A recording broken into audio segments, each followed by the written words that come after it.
Welcome everyone, in today's video we will be starting the map with the goal of collecting all the melee weapons available to us in chapter 2 in the aim to complete our compendium. East of the Wapiti Reservation in Calumet Ravine is where we will find the ancient Tomahawk.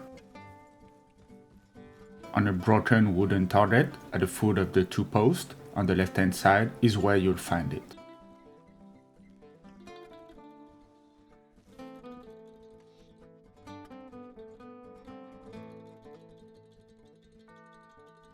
West of Walla Station in Bit Valley, you will find a double Bit Hatchet in a tree stump in an open area. This hatchet can be used as a melee weapon as well as a throwable. South of Window Rock on the river banks, you will find a shack, and at the back of it, in a tree stump, the Hunter Hatchet.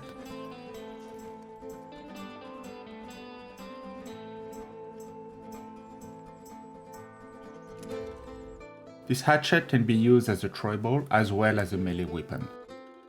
On the banks of Moonstone Pond in the Grizzlies, you will find a shack destroyed by a fallen tree. Near the fire pit in front of the shack, you will find a Hewing Hatchet stuck in a tree stump.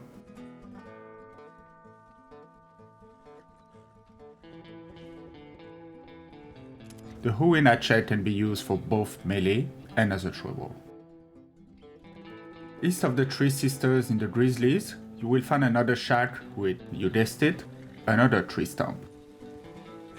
But this time with the rusted Hunter Hatchet stuck in it. Like the other hatchet, you can throw it and use it as a melee weapon.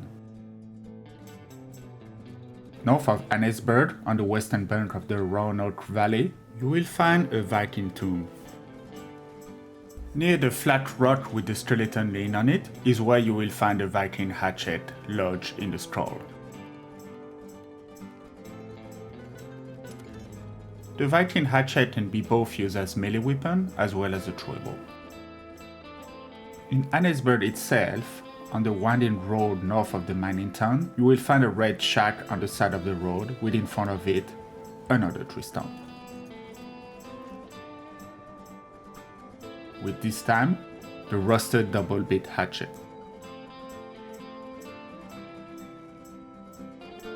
As it's not rusted counterpart, it can be thrown and used as melee weapon too. Southwest of Van Horn Trading Post, on the Mossy Flats, you will find Fort Brennan. Upon entering the fort, in the building on your right hand side, you will find a ladder heading to the basement.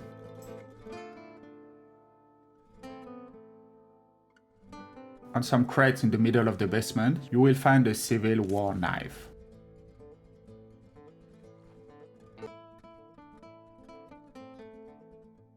South of Caliga Hall, in the alligator-infested swamps, you will find a trio of islands with a small boat wreck.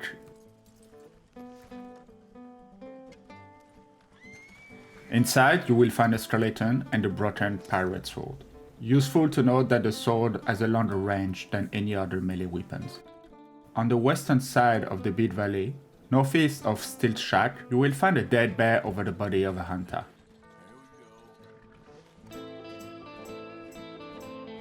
On his side is the hunter's Antler knife.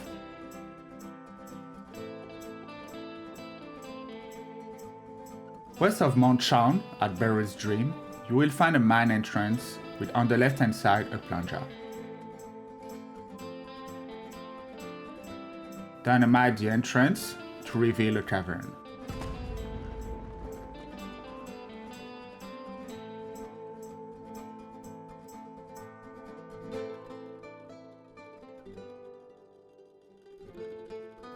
Looking at the minimap, head to the right chamber if you don't have a lantern with you.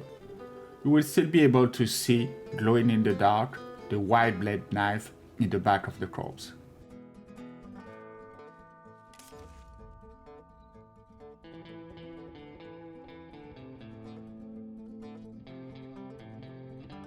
Going to Saint Denis, west of the tavern, is where we're going to find our first loot to get the Ornate Dagger of the Vampire of Saint Denis. At the intersection, on the wall, you will see some white writing to inspect. The second clue isn't far away, near the market where the trapper is. Just enter the courtyard next to the market entrance, and on the left, you will find the second clue to inspect.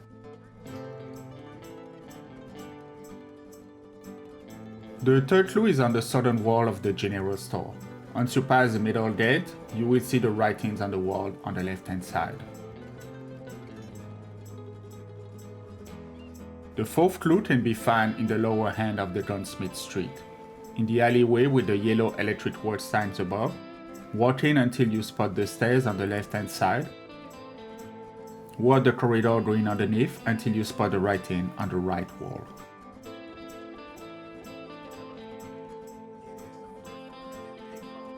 The fifth and final clue is located not far up the road near the Gunsmith. In the alleyway of the Jet Dragon Chinese restaurant, you will find a clue on the wall of the covered space before the courtyard. After inspecting it, the puzzle will be completed, narrowing the location of the Saint Denis vampire. The only thing you need to do now is wait until midnight, when X will appear on the map, the location of a corpse. Make sure you have a gun at the ready, as the vampire can kill you with one blow with that dagger. Follow the prompt as you see fit, and when the opportunity arises, dispose of the vampire. You can now collect the rare Ornate Dagger. From there, you've collected all the melee weapons available in free roam. The hatchet, the machete and the cleaver will be available at the fence from chapter 5 after the mission Dear Uncle Tacitus. But here's how to get some of them via missions, GTA Online or further in the game. The machete can be acquired during the Javier Escuela mission, the first shall be last near Blackwater. Without much spoiler, you just need to follow the chain of events of the mission.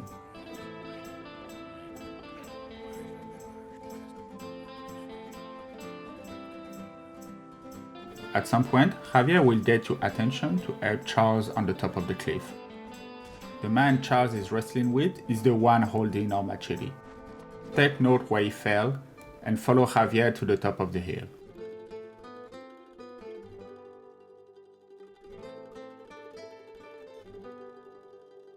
Once at the top, just turn right to go where the machete is. That point of the mission is a scripted checkpoint, so you don't have to worry about missing some action. You can get the machete and go back to Javier and Charles to continue the mission. To get the Stone Hatchet, you will need to have GTA Online as well as having your social club account, a link to both games for them to transfer over. Once in GTA Online, you will receive a message from a character called Mode that will offer you some bounty hunting opportunities, 5 in total.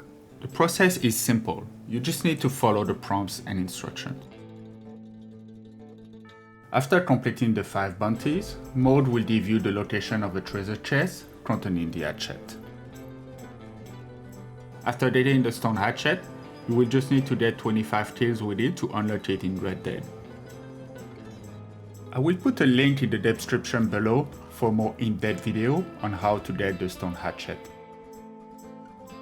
Once you're logged into Red Dead, all you need to do is reach the native burial site north of Owingila Lake. At the center of the stone formation, you will find the Stone Hatchet.